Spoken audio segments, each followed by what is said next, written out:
All right, in this episode, we're going to talk about Tufa Casting. I'm going to show you how I do Tufa Casting, kind of an old Southwest tradition. It's how I make some of my jewelry. Chorus is going to give us the lowdown on the submarine situation, Ocean Gate, as they say. I'm going to get lower than they did, dude. Dude, he's going to get real low. And then we're going to talk about the Russia coup attempt and what I think about it. And then finally, we're going to talk about cryptocurrency and is it good, is it bad, what I think about it. Okay, first things first, this is my layout. Why don't you show the top down and I can maybe explain some of these things here. It's my crucible. Got some scrap silver in there we're about to melt down. This is some of my scrap silver here to reload. I don't know what the heck this is. And then this is the tufa. What does that mean? You don't know what that is? I actually don't know what it is. It's just some white substance that I think it treats your crucible, but I don't know what it is. You know how to use it, but yeah, exactly. Okay. Yeah, it's some sort of nuclear combustion. No, and then this is the petrified ash, which is called tufa. So it's just you find it again on the side of the road, in certain parts of like Arizona, and you carve into it.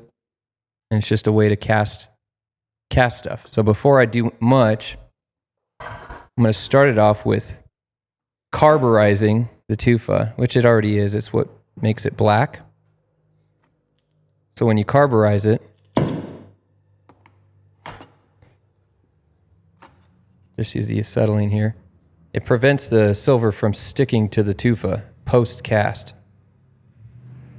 It helps at least. And it gets real dark, real black. I have used this mold before. So do you do that each time? Yeah, you don't absolutely have to, but yeah, it preserves the mold so you can reuse it. Okay. So we're properly carburized. Nice and black. And then you use old tire. I'm going to make sure these are flush. Then you use old tire, an old rubber tire. I cut it up into little strands because it's elastic. And you tie it nice and tight. Make sure there's no gaps, at least no real big gaps. You set it up. Make sure it's nice and stable. You don't want it falling over on you. Okay. The next step is heating up your crucible. It's going to take a minute. Bring my crucible over.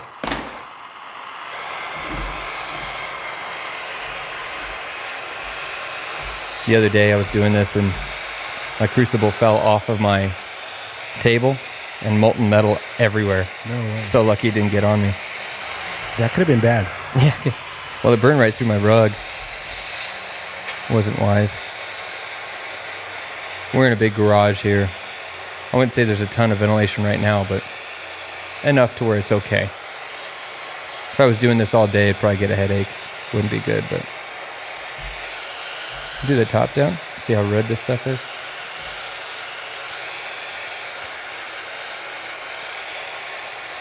So it takes probably like, I don't know, a few minutes. But you got to make sure you have enough silver in there that'll fill the mold.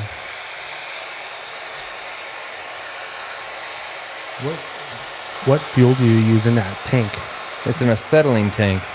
Some people, in fact, most who do this would probably advise to use an oxyacetylene torch because it gets hotter. It feeds oxygen, which just heats it. This only gets oxygen through these holes right here on the actual torch tip. But it's just acetylene, and I use a large torch tip.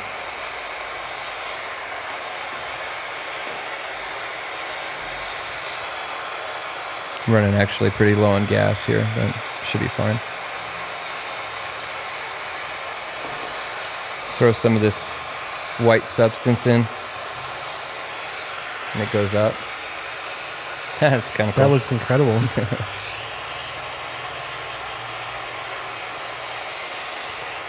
I want to say it's like laundry detergent, but it's not. I don't think.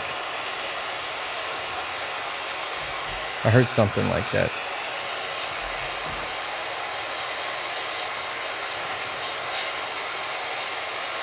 But yeah, you're just heating it.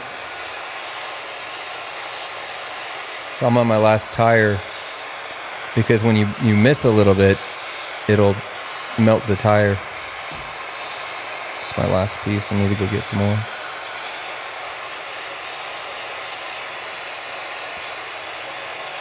And turn on some Jeopardy music. So that's starting to get there.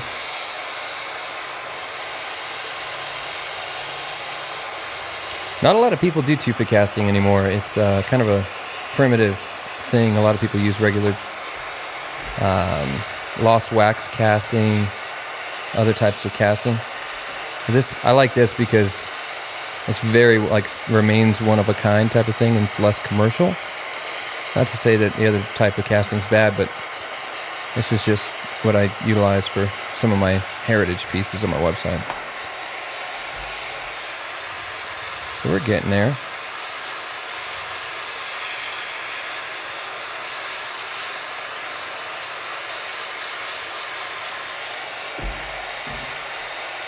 Mix it up a little bit.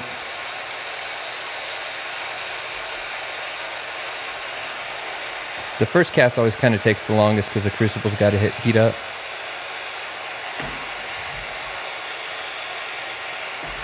So I'm not sure I have quite enough. So I'll feed it a little bit.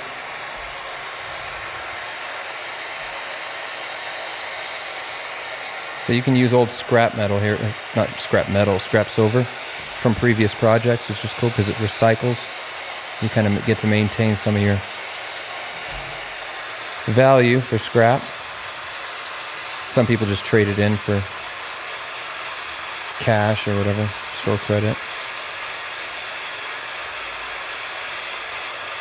In fact, the old guys, we showed this on one of the old episodes, Show and Tells. They would trade in real jewelry for scrap. The jewelers for more scrap. And they would be able to make some more. Okay, so we're pretty much there. I'm going to just pour it. Hopefully it's enough. You guys don't want to hear this all day. All right, here we go. See if I don't miss. In fact, I'm going to move my mic.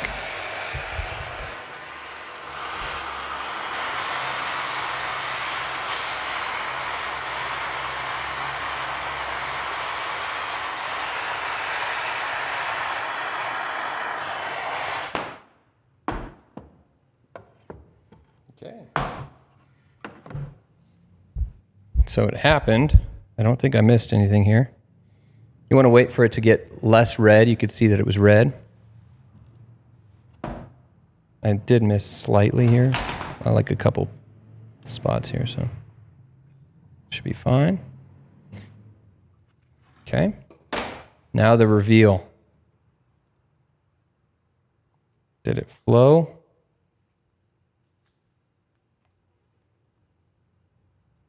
Ooh, piece of silver in there.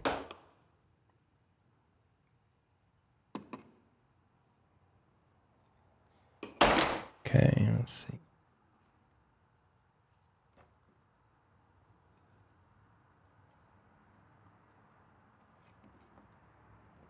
All right, here we go. Looks good to me. That's incredible. It's crazy how quick you can see the result. Yeah. And again, not a lot of people do it, so. See, it's kind of stuck to the mold here. I'm going to try my best not to damage it. What I'll do from here is I'll clean it up. Because if you can kind of see maybe a little bit, but there's where the vents are, it kind of goes out through the vents. So you got to clean some of that stuff up, and then you can give it a design, a stamp, pattern, throw a stone on it, that type of thing. So it's not coming off.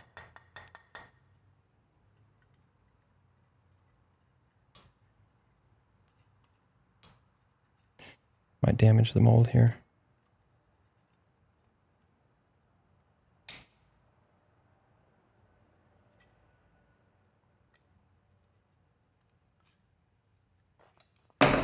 There it is. I'll quench it. That's just water.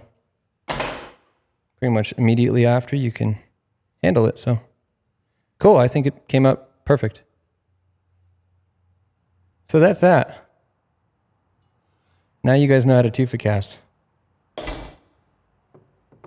I'll turn that into a squash blossom.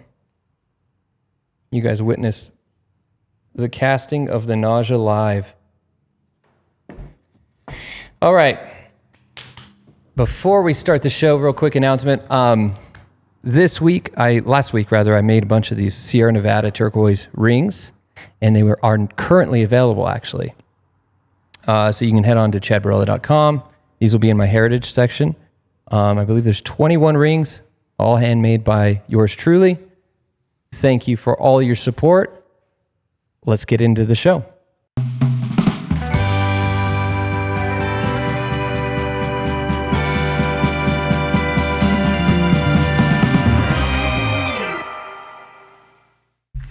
Welcome back to the show. Happy to have you back. Chorus, you doing all right? I'm doing just fine.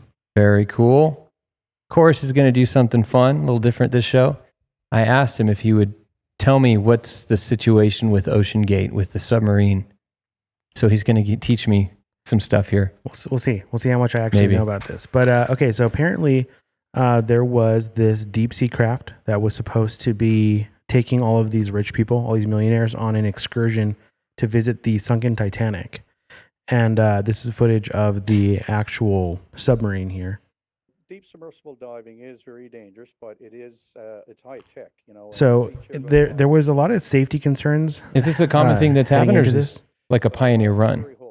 This is a service that this guy's been trying to sell for a few years. If I'm not mistaken, I think they were actually slated to take this this trip like in 2018. I'm not exactly sure on the dates, but I know that they have been pushed back multiple times in multiple years for safety concerns and like they're not ready. Can't imagine why.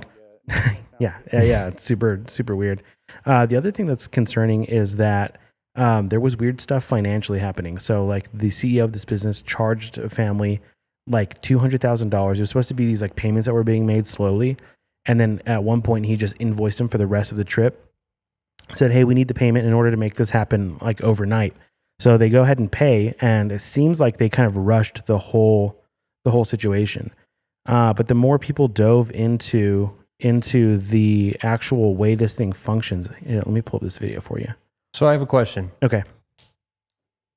Just to clarify, so this is like an excursion, a glorified excursion to see the Titanic. Yes. And this hasn't been done before? Has it been done before? It's been done before. Actually, James Cameron has done this on a series, on a handful of different occasions. With other people? Other people and by himself. He has like a whole crew and a whole team. So I have a clip from him actually talking about, from his experience, what they should have and should not have done. So visiting the Titanic is not new. I think these super tiny trips that are done without like a lot of experts, where you can kind of rent your submarine and go do it, I think that's what's new or novel about this. And so this company was trying to become... So they're unaccompanied. They may have like a crew member, but I have a video that'll kind of show you how this thing moves and how it's like navigated, so you'll kind of get a better idea of what's been going on. So here's a clip that was produced, I think a few years back, promoting this actual piece of machinery. An experimental submersible vessel that has not been approved or certified by any regulatory body and could result in physical injury, disability, emotional trauma, or death. So that's the release form. Wow. Oh. So pause real quick. I want to watch this, but okay. So they cost how much to do it? This one family that was on board this was charged, I think, $250,000, somewhere in that ballpark. So they're wealthy people. Super wealthy. Yeah, this is not something that's available to the general public. Even so when James Cameron went, I think he had to help develop the technology, so he had teams that were doing it. And so there were 5 people on this trip, but so this shows us the actual unit. This is the actual unit, and this is the team kind of gearing up in years past, kind of promoting this piece of equipment and how it actually functions, how it works. Okay. Wow. Inside, How tiny the it sub is. has about as much room as a minivan. So this is not your grandfather's submersible. And 5 We only people have were one in there? button, that's it. It should be like an In elevator. one? You know, Yeah. It shouldn't That sounds take a lot of terrible. skill. The Titan is the only 5-person sub in the world that can reach Titanic depths, 2.4 miles below the sea. It's also the only one with a toilet, sort of. And yet, I couldn't help noticing how many pieces of this sub seemed I can't believe anybody improvised. wanted to do that with that kind of money. Shelf components. I got these from Camper World. We run the whole thing with this game controller. That's not a joke. That's very bizarre. That is a generic brand game controller that you can buy on Amazon. And everything depends on that. Yeah, apparently that's the way you navigate this thing. So if that goes out, you're out. This and that one like little green button up there, you click that button and it's supposed to drop down to the depth that they've predetermined, and then you use your game controller to navigate. So sketchy. Super weird. Come on! So Yeah, that's not a joke. So hold on. So that guy who was doing that was an expose. What was he critical about it, or was he just like? I think that was actually just old footage that's been recut from when they were promoting it. How weird. Yeah.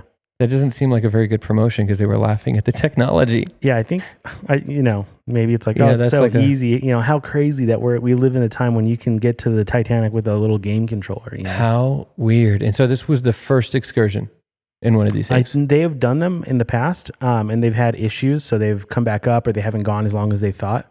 And so instead of just testing it, or maybe they tested it. They've done tests, so that's part of the thing is there's been a lot of delays with this particular excursion because they were doing testing and said they were trying to fix equipment and trying to like level up the pod. No, they should have done like 1 person and 5 dogs. Yeah, they should have sent like a chimp first. They sent Dr. Fauci and the beagles. That is super weird. Interesting. Okay, so they're so where I was at, I was like a week ago, and I heard about this, and they were it was missing, and they had like 8 hours to find it, or based on the oxygen levels or something. And so what ended up happening?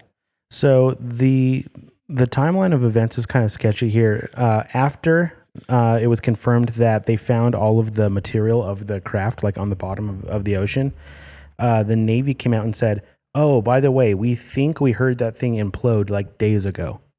So we're pretty sure we already heard it. Like they have underwater microphones, I guess. So that's just like water pressure. It caused it to just So water pressure causes it to implode, and so it's under so much much weight. pressure from the weight of the ocean that it just crumbles like in a millisecond. So that's one of the things that should not have happened at all, right? I mean, engineering wise, it's like, well, you would think that every bit of engineering that goes into this is preventing that from happening. so they're obviously going to get sued out You would think so. the wazoo, but they signed the contract. They did sign a lot of contracts, But and there also still has to be some sort of. Have you followed the son's behavior at all in this? No, I don't know. So who this one of is. these billionaires that was aboard, people started looking for his family because, what's happening with this? No, okay, I did hear vaguely about this, but he's a billionaire's son. Billionaire's son, and his dad is missing at the bottom of the ocean, and he goes to a Blink-182 concert and is posting on socials like, "Oh, I'm having such a great time at this show." After all the news had broke. Yeah, so the whole world is looking for his dad, and he's at a show. He's also DMing OnlyFans girls, and people are posting screenshots. Like, this dude is weird. Like, why is he so disconnected from what's happening?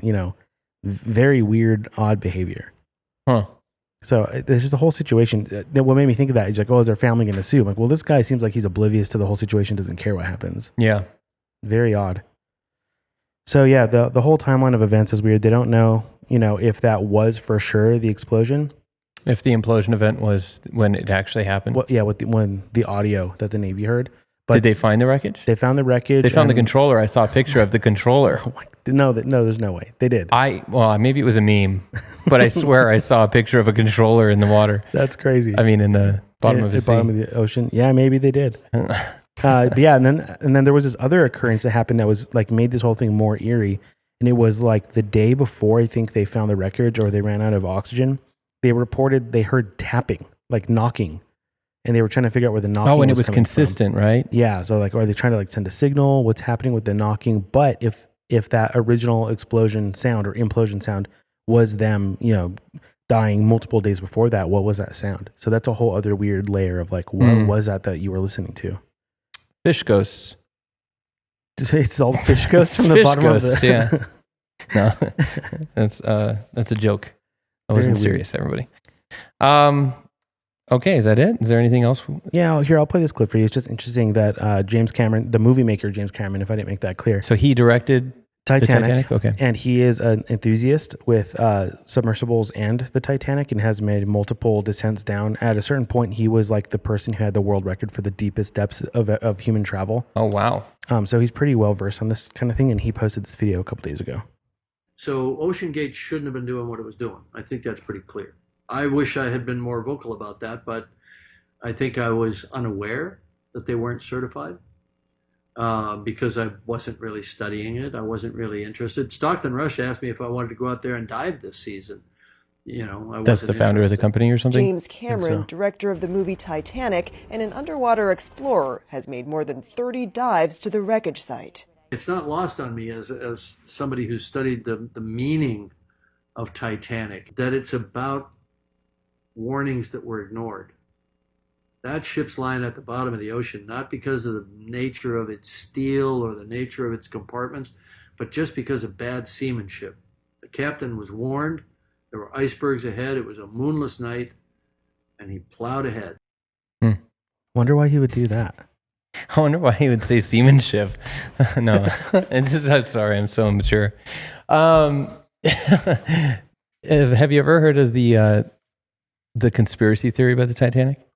Yeah, this is with the bankers. Yeah. Yeah, I've heard bits and pieces. So the idea is that is during the founding of the Federal Reserve. I think it must have been 1912, and a bunch of, funny enough, mostly wealthy people. I guess it wasn't mostly wealthy people only wealthy people that could be a part of the Titanic because they had different class levels, that type of thing, right? But so the idea was the founding of the Federal Reserve was kind of shrouded in secrecy, right? We found out after the fact that they were working on it. These central bankers on Jekyll Island, they drafted up the Federal Reserve bill or whatever, but there were opponents to this bill, and I believe 3 of the most prominent opponents drowned that day. So there's a little story there. There's a documentary about it. I forgot. I think it's called Jekyll Island or something like that. That's super spooky. Very interesting. There's also people that are thinking that, obviously if this thing is happening and it's getting so much coverage, what is this distracting us from? Mm-hmm. And one of the things that has been theorized is that, funny enough, JP Morgan is opening, or JP Morgan and BlackRock are opening this bank in Ukraine, basically to own Ukraine. And that all got passed and approved while we're all watching this submersible, Really? Yeah, so it's kind of interesting. There's either a coincidence or an irony there that there's, weird stuff with bankers and the depths of the sea and the Titanic. I see on your notes here, JP Morgan fined millions for deleting emails. Yeah, that was like a news headline that dropped a couple days ago. Huh. I didn't see that. Yeah, that's an interesting story. There's also, I saw on Vaguely, I imagine it was probably quite distant, but like a Rothschild was a part of the board of this company, Ocean, what is it? OceanGate. It's literally called OceanGate? Mm-hmm. The company, okay. OceanGate Gate? But I don't know, I saw that and I should have clipped it, but what are you looking up? I was just looking up that Rothschild. Oh yeah, cool. Yeah, if you can find it, cool. But if not, anything else? I think that's it. It was just weird. It was weird that we were all looking at it at the same time. It was funny that everyone on the internet was a submarine expert all of a sudden. Yeah. But to be fair, it doesn't take an expert to know that if you're using a GameCube controller to run this bad boy, something's wrong. Yeah, you're in a bad position. Yeah.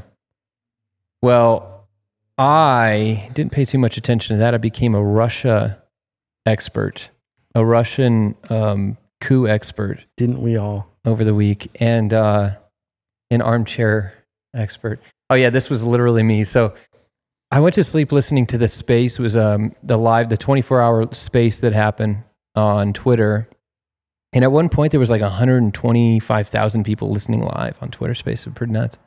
But I was listening to it, and I fell asleep that night. And then they were talking about it all. Then Putin comes on. He's going to give a speech. And this happened. I wake up at like 12:30 listening to it. And I'm like, oh my gosh, all this stuff was going down.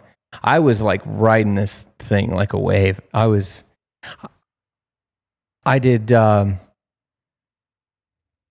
woke up at like 12:30, listened to the speech, listened to all of the, talking about, oh my gosh, it was like a movie. It was wild because if you listen to it live, especially, like the way news events were coming out, it was like, okay, breaking, I got a story. And they'd come in with a story and it was like, okay. So it turns out they're 2 hours outside of Moscow. And after Putin's speech, Prigozhin made a statement on Telegram and it went viral and everybody's saying it. And he's saying there's going to be a new president very soon and all these different things. And then they shoot down helicopters. So there's like a literal ongoing civil war breaking out. I didn't hear about the helicopters. Yeah, there's like 7 to 9 people were killed by Wagner. And everybody calls it Wagner because they're all Russian experts. But yeah, so like 7 people, they shot down helicopters. They took over like oil or like gas places. I don't know, all these different things. Like they were doing it. They were like going all in on this like coup. And I'm like, oh my gosh, this is crazy. And I'm a fan of Putin. So just to make it clear, I'm rooting for Putin. And so I'm like, no. And so I literally woke up and I was like telling Brie, I was like, this is happening right now. And I like panicked. I was like, oh no, I gotta go pray. And so I went in the living room and I was like listening and yeah. So anyways, we can maybe do a whole like Putin, why Putin's greater than Biden episode. I think that'd be pretty fun actually. Doesn't take much to convince people of that. Not at all. Very least. My thought is, and I'd like to get your 2 cents on this. Obviously, there was the story that broke last week that the Pentagon lost $6.2 billion or overpaid Ukraine $6.2 billion, right? Yep. Do you think that that's tied to this in any way? I don't know. I initially thought, oh, that's kind of funny coincidence, But apparently, based on the accounting error, it was based off of what they had previously sent. It wasn't like, oh, a new, payment type of thing. Now, it could have accounted for it and maybe, jimmied it in somehow to assist. However, a lot of people are actually quite suspicious that our intelligence agencies and other Western country and a certain Middle Eastern countries' intelligence agencies were potentially involved. And I don't think that's off the table. I definitely think that could have very well been on the table. It's definitely in the U.S.'s interests. Yeah, that seems like something that we would have on the drawing board. Like, how do we destabilize Russia in any way? So probably pay him off. Yeah, totally. Yeah. Yeah. But apparently he got cold feet right there. I guess he had a straight shot apparently. They had already, shot down helicopters. They were taking it very seriously. I think they're trying to frame it now as like, oh, it was just a glorified justice walk, and they were trying to make a political statement, right? Yeah, so it's still developing. I mean, I guess Putin gave a speech today. Today's Monday, and I don't think he's parsing words. I mean, I think he's considering them, enemies of the state. But he's also being soft. He looks bad. It's an interesting thing. I'm very, very fascinated with this topic. But to go back to that Elon Musk meme. Oh, I dropped that. Did you delete it? It's all right. It just was that guy's like, I'm not sleeping tonight. And I literally did not sleep. I did for like a few hours, but I didn't get a lot of sleep. It was like 4 hours of sleep just listening to that whole stream. It was a wild experience. I think something to take away from this is no matter what side of this Ukrainian-Russian conflict, it's hard to celebrate. And I saw a lot of like these neocons kind of getting all their appetites being whet for like war. They're like, yeah, it's happening. The ones that support Ukraine, right? Yes, the ones that support Ukraine. But it's like, destabilizing a massive world power to that degree, one that has control of a massive nuclear arsenal, that's not good for anybody. And so it's like, it should have been concerning. If you were on the side of, this last week of kind of like just gearing up for the sidelines, it's like the consequences of that sort of thing happening are massive. And it's not good for anyone in the long run. Mm-hmm. You know what's bizarre to me is that it's weird to support Putin. No, it's not weird in America because you hear the propaganda and, Putin's always demonized. He's this KGB, Russian spy, agent, murderer, all these bad things. But then you look at the actual facts of the situation. He's one of the most prominent defenders of traditional values, of traditional family values. A lot of people don't know this. Actually, I should have brought the clip. I didn't want to necessarily do the whole Putin clips thing, but he was baptized into Eastern Orthodox, into the faith, by his mother. I don't verified this, but there's a good source for this that somebody close to him had told a Netherlands professor this in an interview. So his mother had baptized him during the times of the Soviet Union, but could not tell his dad because if his dad had known and they'd known in the Soviet Union, they would have killed him. He would have been, gotten in a lot of trouble, or they would have gotten at Putin. I don't know what it was, but it was not okay to be a Christian within communist Russia for sure. But from what I hear and understand is that he actually is a Christian, which is probably why he defends Christian values. But we see this disparity, right? Where in Western culture,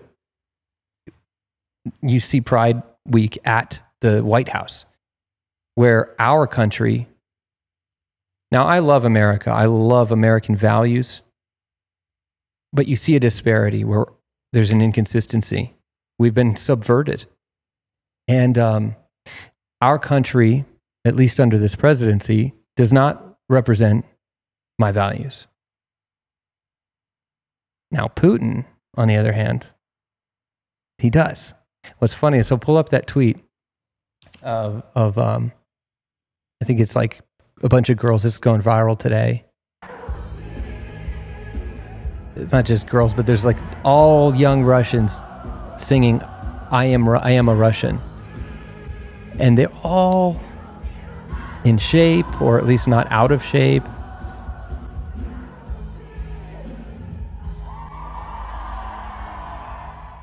And I thought that was cool. Go to the tweet under it.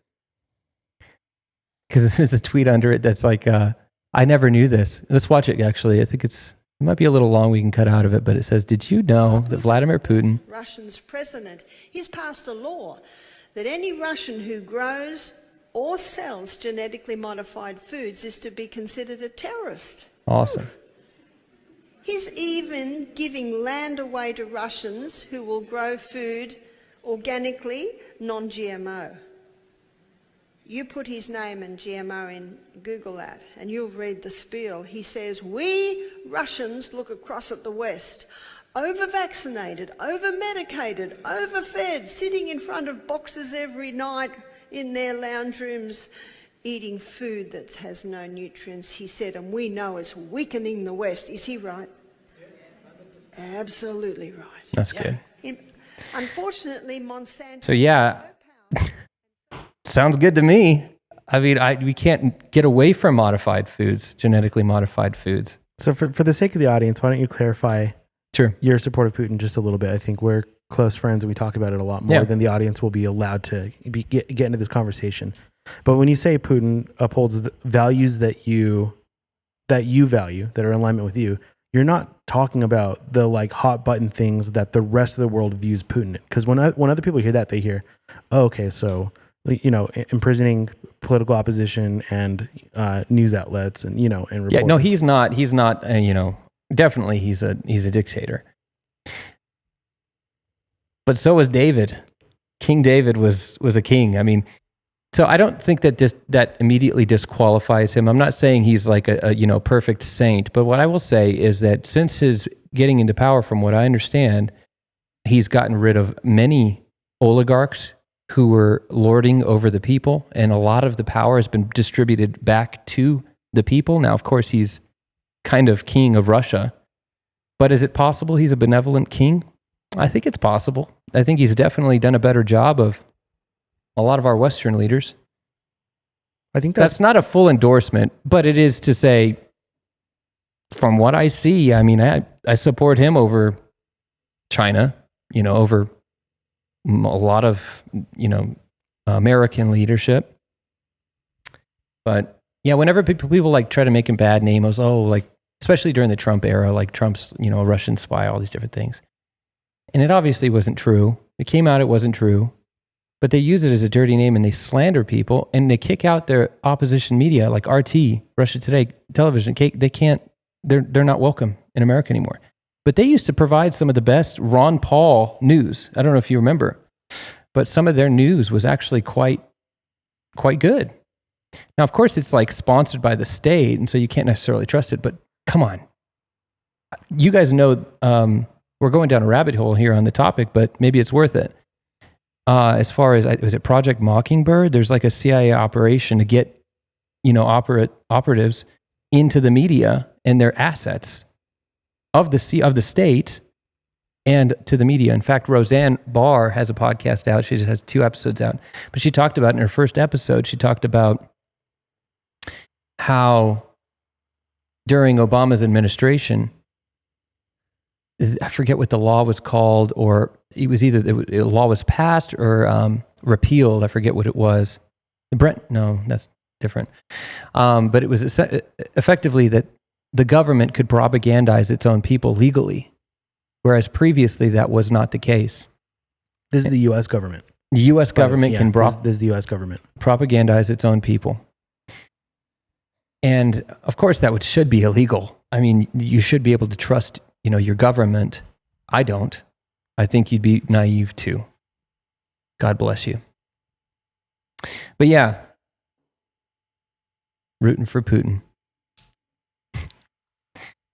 Okay, there's another topic here, and this is what's actually interesting because in the news, I think it was today. Yeah, it was the tweet by Kim.com.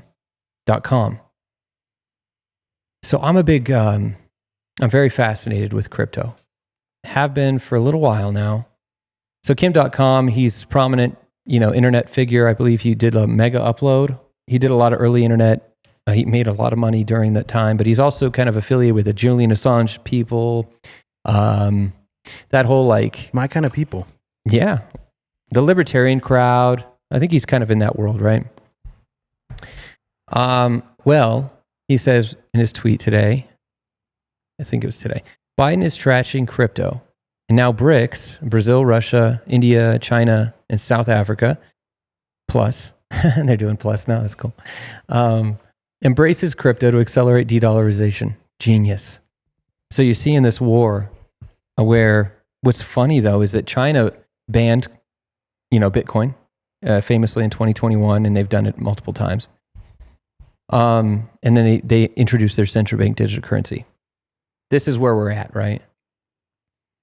Explain what a central bank digital currency is for people, because this might be kind of niche for some listeners. Yeah. Well, first I'm going to kind of talk about Bitcoin and the origin real quick. So Bitcoin, for those that don't know, and most do, dude, that's we should go down that rabbit hole sometime, Satoshi Nakamoto and the mystery around that. But so Bitcoin was obviously created in response to the 2008 financial crisis and the bailing out of the major banks who made mistakes, made, dumb loans, and got in trouble for it. And they got bailed out by the government. Well, of course, their frustration and inflation happens. And so I don't know the actual origin story, but essentially I'll just read this. This was the internet's. What is Bitcoin? Bitcoin is a digital currency that was invented by Satoshi Nakamoto in 2008 and released.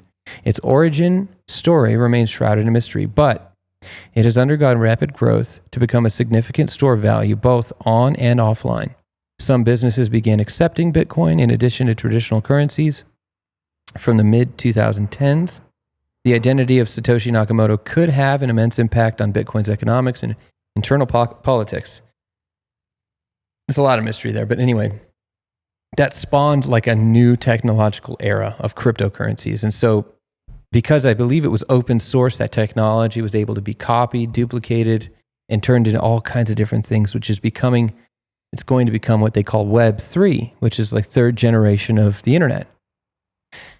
So what was the question? Now to get to that, what is a central bank digital currency? What's crazy is the NSA actually may have invented or been the origin of the technology, which is confusing. What is the NSA again? The National Security Association. Security Association. Okay. And so there's a whole conspiracy theory about that, how Bitcoin could be affiliated with. A lot of people think this, and I'm not saying it's absolutely not the case. I don't think it is personally. However, a central bank digital currency. So China came out with one of these. It's the state-sponsored, the state-issued currency, so digital dollar. But what's scary about it is it would probably be the same as China's when issued here in America, and we're on the cusp of it. It's about to happen. You know, they're talking about it, the Fed coin, as they call it. And so what will happen is everything's already digital. So it'll be convenient. I'm sure it'll have, you know, the nice pitch of like, oh, this is awesome. You know, we'll be able to do your taxes, issue your return, or, you know, if we inflate the currency even more, then we can issue you your stimulus checks instantly. And so they're going to utilize the technology in a positive way. But the problem is, at any point, they can integrate and probably will integrate your social credit score of, you know, what you do with your credit card. But the potential for it's terrible. The centralization of the currency and of its citizens is they can excise you from society. And so I had a big panic moment in 2020 when I started seeing all this stuff. Man, I panicked. This was the darkest moment of my life. And I was like, oh my gosh, it's happening. So I talked about this in a previous podcast with Matt Grego, where we're talking about the apocalypse and all these different things. Well, I freaked out because I started seeing the writing on the wall. And then I saw that Congress had introduced a bill about the digital dollar. And I was like, oh no, this is happening. And then you see the coin shortage happening, right? Where there's no more coins. And so you're starting to see, oh my gosh, they're going to pull us into a digital centralized dollar, and it's going to be the mark of the beast system. It's that type of thing. I became very, very fearful of it. And then it wasn't until like 2021 where I was like, oh, wait a minute. This could be a positive technology potentially, as well as evil. It has the potential for both. It's just a tool. And then I came across this guy, Mark Moss. He gave me a lot of, good perspective. But he talks about this age thing. And in fact, I got some of my ideas on that from him and the book, The Fourth Turning. But he talks about it. I'll let him say it. Let's talk macro environment first. Yeah. Stuff's messed up. It just seems to be breaking, to say the least. What is your analysis as to like where we are today? Right, like when Mark Moss is on the right. On the economic world, like how do you describe where we are? Yeah, well, I think if you zoom out and then zoom out and then zoom out again, right? So a big thesis I've been working on for about a year and a half is like 3 revolutionary cycles that are converging, that are changing the world. So we have a 250-year political revolution cycle. Every 250 years, the pendulum swings from centralization and swings back to decentralization. Okay. 250 years ago was the American Revolution, pushed back on the centralization of the monarchy, set up a decentralized republic government. 250 years before that, Protestant Reformation. So we have that on this cycle. On an 80-year cycle, there's a financial revolution cycle, 80 years ago, Bretton Woods Agreement, et cetera. On a 50-year cycle, there's a technological revolution cycle every 50 years. There's been 5 of them, and we're in the 6th one right now. So all 3 are converging right now. So that's like super high level. When you zoom in, you see that in real life. So we have like this war of globalism right now, the WEF, Davos, Europe, right, ECB, et cetera. And so I think the world is breaking apart because of that, because it's on this time frame. And then, of course, it's being exaggerated, played out in real time with Russia, Ukraine. Okay, China, that's good for that clip. Breaking down.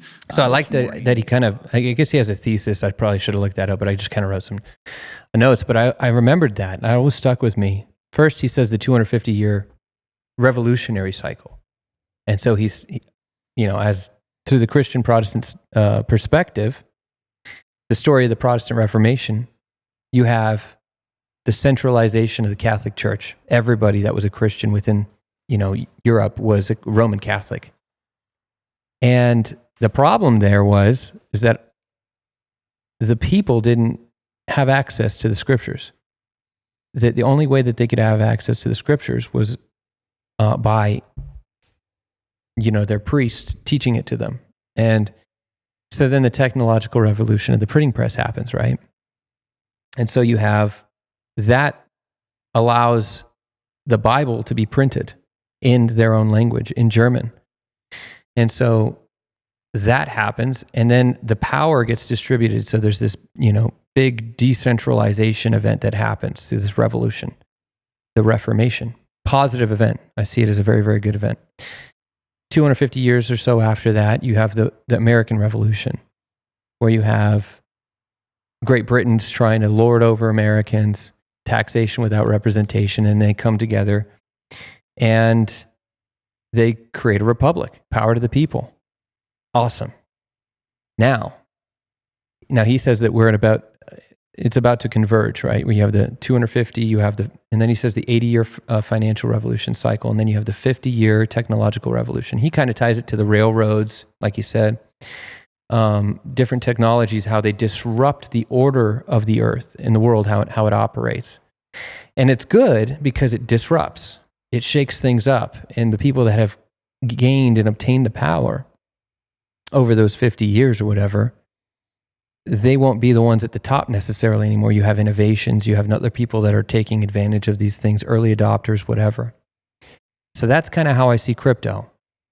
We're in this new era of potential where we can create a peer-to-peer financial system. But not just that, that's what's crazy about Web3 is it doesn't require a third party. The potential is there. And so I in 2021, I got so encouraged. I was like, oh, wait a minute. This is the parallel economy. This is like the avenue out of the system as it is. There's that idea that if everything is centralized, the potential for catastrophe is that much greater. But if everything is distributed, power is distributed evenly, then, little tyrant over here that doesn't have power is not going to cause as much trouble as he would in a centralized scenario.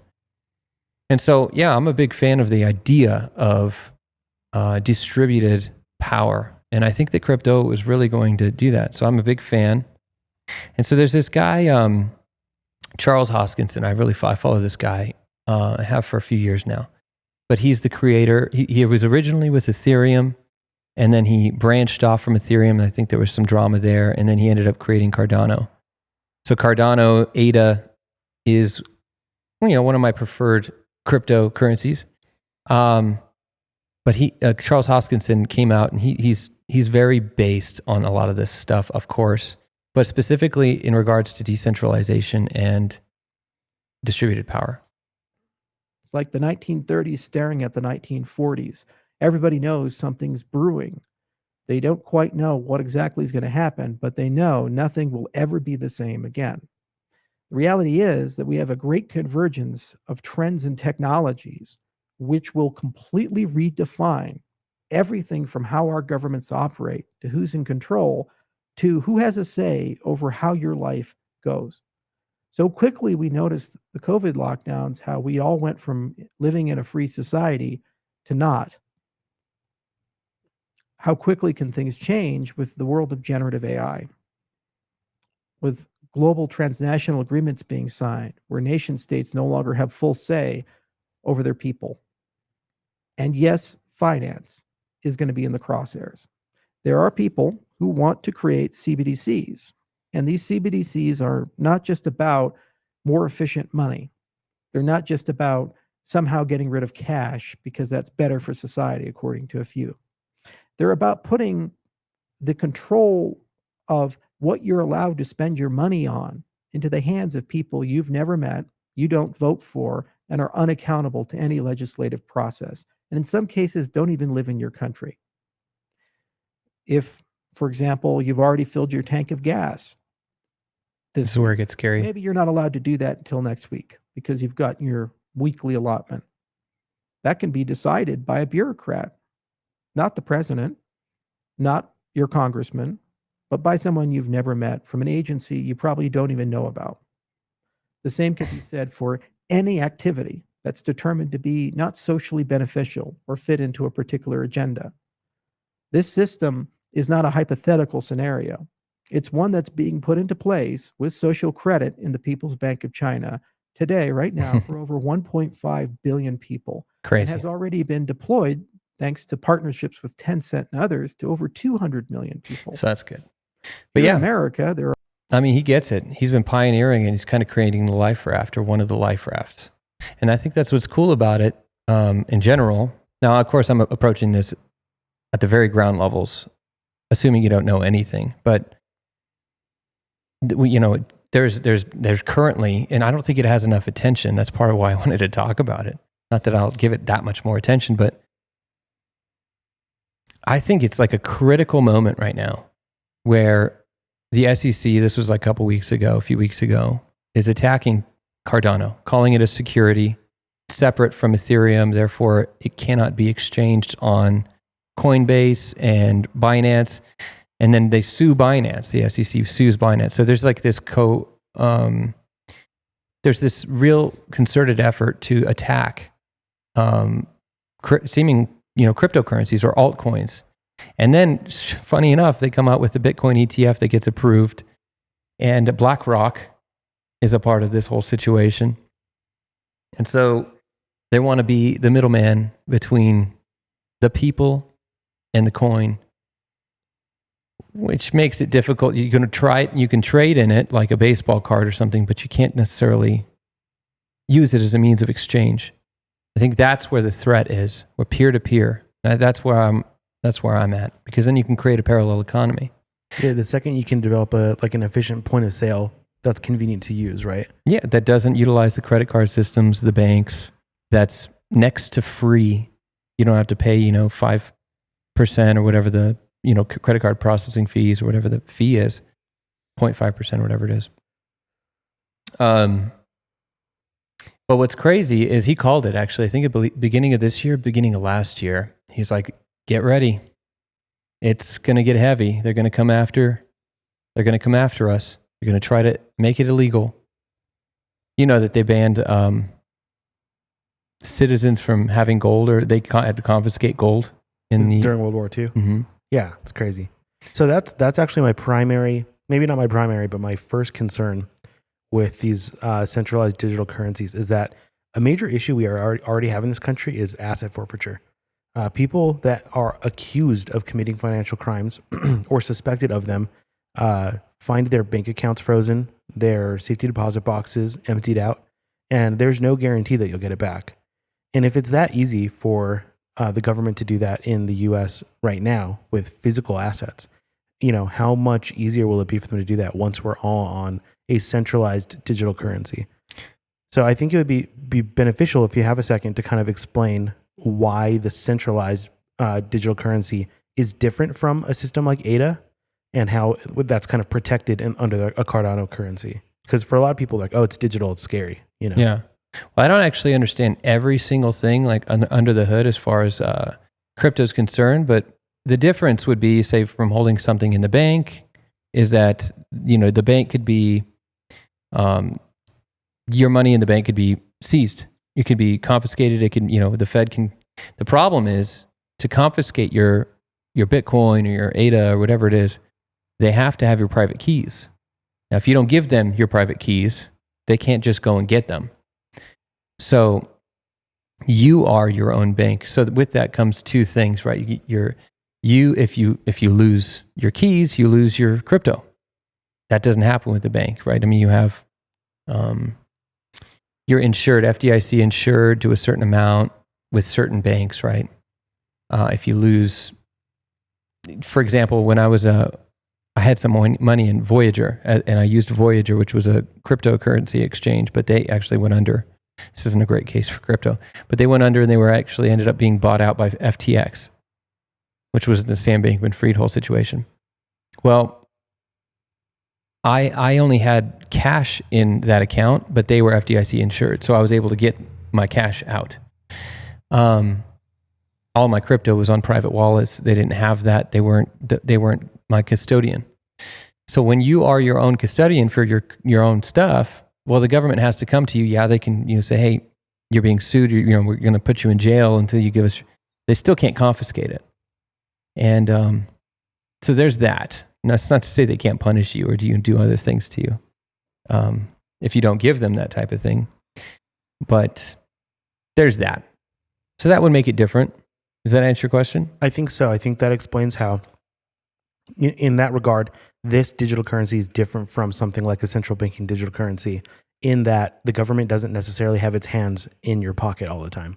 You can pull it out, you can put it in a private wallet, and you have control of that, asset or whatever that you're holding, versus one that happens to be controlled by the U.S. government. Yeah.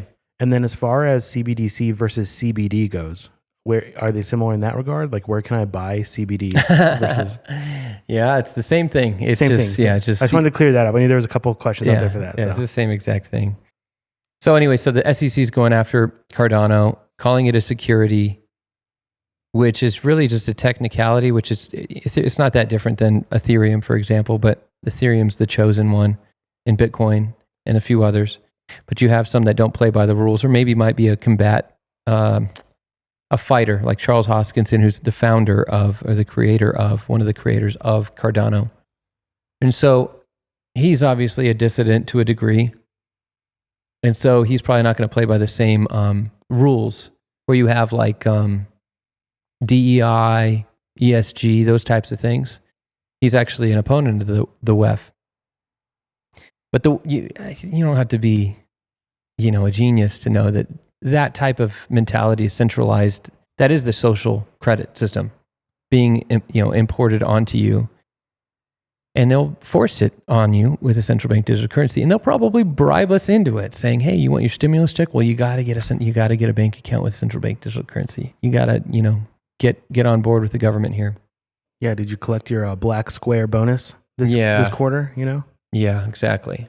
There'll be incentives, value incentives based on government causes or whatever. So I'm not a fan. Big fan of the idea of creating a parallel economy, and with that, we need a means of exchange that is not controlled through a centralized force. And so the potential is there. Do your own research, not financial advice. I am not an expert. But if you need any more reason for this, there's a documentary I saw this week called The Money Masters. You don't have to play it. But you can find it on Rumble. It's called The Money Masters.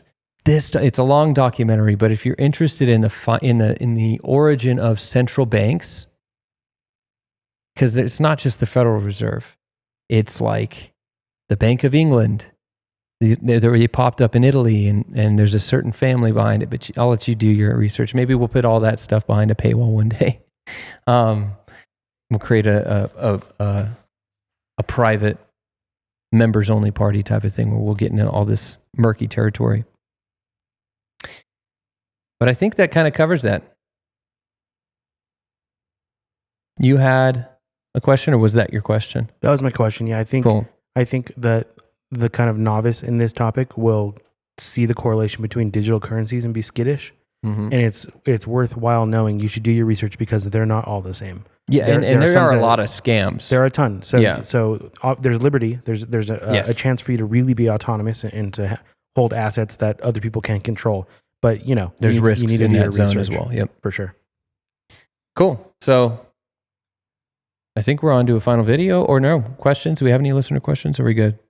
I don't think I had any formal questions this week. I know that there was some people talking about what are the other things that are happening in the country while we're all distracted with this submarine situation. I mean, Hunter Biden gets off scot-free. I never heard about what happened with that. So that he came to a plea agreement that is basically like he has like probation or something for all of the crimes that he's about right. Committed. JP Morgan and BlackRock set up a national bank in Ukraine, so that gets approved. So oddly very cool. Yeah, awesome. And then a few others. There was like an email scandal with JP Morgan. I'm not sure what that was all about, but like a notable week for weird news, and everyone is tweeting and memeing about this boat or this ship. Mm-hmm. Useless information stuff. which we totally talked about. So we participated in. Well, cool. Let's do the final video. Yeah, I got a couple. This one gave me... I don't know what these are. This gave me a little bit of hope. This was... It's kind of a TikTok trend, but I'll let you take a look. Okay. You got it. Here we go. Okay, that's right. Because it's like 5 seconds long. Are you ready? I can't read that. Okay, this says, quote, "I'm going to grow up and be an atheist leftist activist with a rainbow flag. Make America gay," is what that flag says. Okay. Ready? I'ma grow up and be an astronaut. I'm on a Mexican radio. Fights for fetal rights and praises God every day. So she was on this trajectory to be like your typical leftist activist kid and get saved. So she got red pilled. Yeah, she totally got red pilled. Praise God. So that just encouraged me this week. Awesome. This is my pitch to you, my formal pitch for a segment I think we should do with every guest that comes on the show, and I'll let you be the judge of it right now. Oh no! Oh no! What is that? So he's blindfolded, and he's trying to spank people. He has. They all have these little ducks on their feet, or chicken on their feet that squeak when they move.